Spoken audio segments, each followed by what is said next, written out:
Hello, this is Mike, NoStressMike.com. I don't know if you can see this place. It looks familiar.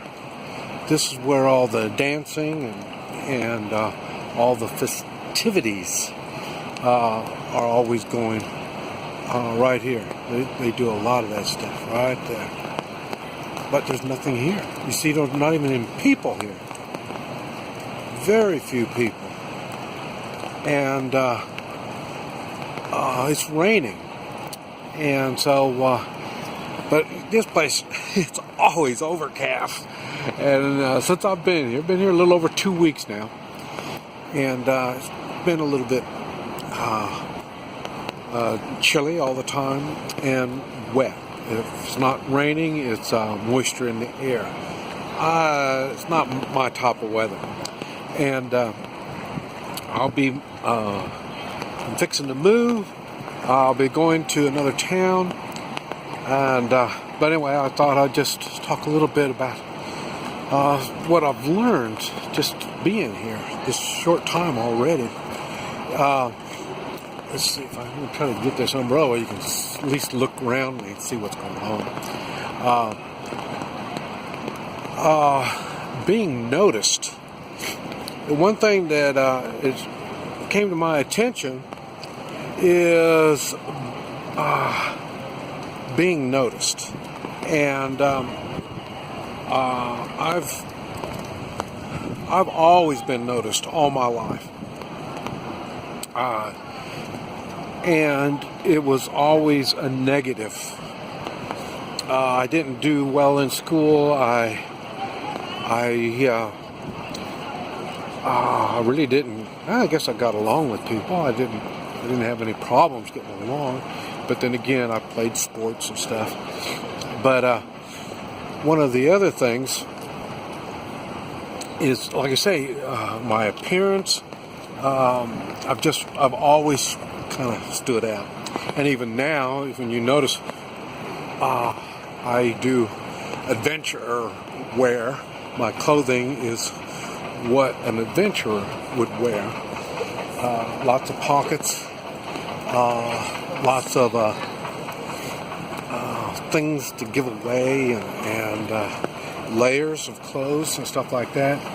I knew it was going to be cold when I came here, but I knew it was going to be warming up, so probably this is the middle of March. I don't know when this is, middle of March, somewhere in the middle of March 2017. But the thing is, being noticed. I got to the point where I accepted the fact I'm going to be noticed. I'm going to stand out no matter what. And so I've learned to make the best of it. And one of the things that I've noticed is a lot of people stand out. And I'm probably sure you do too. The only thing is how do you stand out, and what makes people stand out? And I'll tell you one of the things. I'm going to tell you a little story. When I first got married, my wife and I, we couldn't speak. We didn't speak the same language. And but anyway, so a lot of watching her and find out what's going on. And one of the things is she didn't spit. I kept watching her, and she wouldn't spit. And I thought, how do you not spit? So then finally we were able to communicate enough. I asked her about the spitting, and she said she doesn't spit, and she's not going to spit. I thought I was going to teach her how to spit, but she said she doesn't want to learn how to spit, and spitting is bad. And that has stuck in my mind all this time. And I've been trying to figure out, okay, what makes spitting bad? And you see, here's some police right here. But what makes this? I don't understand. And one of the things that I've noticed, and you probably noticed here, everybody's kind of, they're not fat. I'll put it that way. So you got a country of slim people, and so that was the first thing I noticed. But another thing I noticed is, and then they'd spit. And where are you going to spit around here? There's no place to spit. I say I raise cattle, and I tend to spit when I'm out there in the field with the cattle. But, when you spit in an environment like this, it stands out. And so he'll see this guy, it'll be dressed nice, they look good, and then they turn around and spit, and it looks kind of awkward. And I thought that was kind of odd. And then I noticed every once in a while I'll see a woman spit. And I'm sure I've seen women spit before, but I've never noticed it. Like I say, it really stands out here. And I say, all of us guys spit, but here it stands out. And so, I've made changes. When I came to China, I made changes in my life. One of them was to stop smoking. I was smoking a cigar, and I got up to, I was smoking about a cigar a day. And one thing, I don't do habits. And when it got up to a cigar a day, I knew I was getting in the habit, so I had to break the habit. And I knew I would stand out here with the cigar. You notice I got rid of the beard. So, in other words, there's a time you want to stand out for a certain way, and there's a time you don't want to stand out. And talking about the spit before I get too far off. Now, when I was watching these, the guys kind of got to me. I didn't like them spitting. It didn't look good here. When I saw the women doing it, I thought, man, that really... I was thinking of it this way. In an environment like this, and a woman is going to go around spitting, she must not have much class. And the one thing that I have noticed, since on my woman-looking thing, is one of the things is the uneducated. I don't want an uneducated.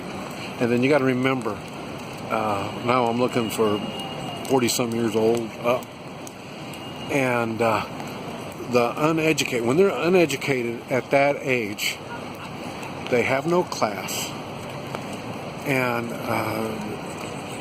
it's just nothing I've figured out since I've been here too. Well, I'll go back to the spitting thing. What I've been doing now, I carry a small water bottle with me, water bottle, and I spit in the water bottle, and I put it back in my little bag, so I don't just spit, So I've had to change some of my habits because I want to, like I said, I want to look good. I want to look respectful because I want to be treated respectfully. One thing I've learned, and that's what a lot of people don't realize, is as long as I'm act respectful, I'll be treated respectfully. And then in Central America, when we had the bandits and stuff, they'd try to treat me disrespectfully, and then I would show that I am ready to take action, and that normally got the respect again. So the appearance of being respectful means a lot. And so when a person gets up, like I say, in the 40s and 50s and 60s, and they don't act and look respectful, it really makes them look bad. And especially now, because that's the only thing I've got to judge people by is their appearance and the way they act. And another thing, everybody, or not everybody, but there's some people that tease me about my hat. And if you notice, nobody wears a hat around here. And I've told you that everything about me is thought out, and there's a reason for it. And it's funny because nobody wears a hat, and so and people don't really think nothing about it. People don't really notice I've got the hat or nothing like that. But what it is, when I walk inside, I take my hat off. When I get in an elevator, I take my hat off. I try to keep my hat on all the time when nobody's around me. And then when somebody comes around me, especially a woman, I will take my hat off. And they don't even know what the mannerisms mean. when you're taking your hat off. They have no idea what it is. But it does show that I am respectful. I don't know how else to say it. But my appearance, I appear to be someone. And that's why I thought I'd better make this video and let you people realize your actions, no matter how little they are, really reflects a lot about who you are. And like I say, I've been making now since like I say, I got over the culture shock. And I've only been over the culture shock maybe 4 days now, and I am really starting to make friends. Now I don't mind getting around talking to people and stuff like that, but I don't talk. But we still get a chance to, like I say, the appearance. They see me whenever I talk. Because when they really, that appearance opens them up, and then they want to talk. And then especially when they start speaking English, and then that's when my doors really open, when they start speaking English. But like I'm saying, your actions, I wish I would have known all this when I was younger. My life would have been a whole lot easier. I would have got a lot more done. Like I say, I didn't realize the little things meant so much. And I just can't even go into all the the little things that I do that really helps me be able to do the things that I do. But it's something you need to think about for yourself. This is Mike, NoStressMike.com.